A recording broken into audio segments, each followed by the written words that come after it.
on hetki, mil kaks rütmi kohtuvad elu keskel. Üks rütm hingab tänust, teine rütm hingab hirmust. Tänust sündinud rütm on vaikne, aga tema vaikus on tugev. Ta ei pea end toimstama, ta lihtsalt seisab valgus käes, hing avatud. Hirmust sündinud rütm väriseb, sest valgus ei ole talle kodu. Vaid oht, varjud, mida ta on endas kandnud, ei taha nähtavaks saada.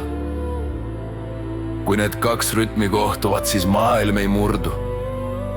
Maailm peegeldub.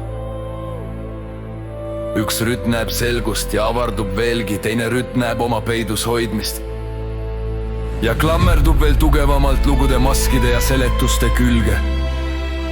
Tänulik rütm ei küsi kunagi. Kes on süüdi? Ta küsib.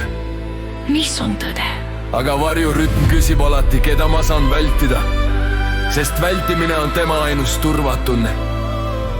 Kui tänu avab ukse, ei seisa selle taga täiuslikkus, vaid tõde, mis hingab.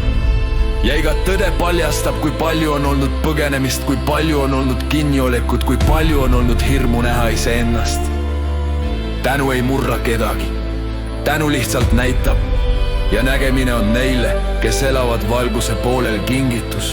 Aga neile, kes elavad varju poolel, on nägemine karistus. Selles kohas sünnib ärkamine. Mitte kõik, kes tunduvad pehmed, ei kanna südames valgust. Mitte kõik, kes vaikivad, ei ole kadunud. Mõned lihtsalt tunnetavad sügavamalt, kui maailm lubab. Kui kaks rütmi kokku puutuvad, ongi kogu lugu vaid ühes küsimuses. Kas hing liigub valguse poole või klammerdub varju külge?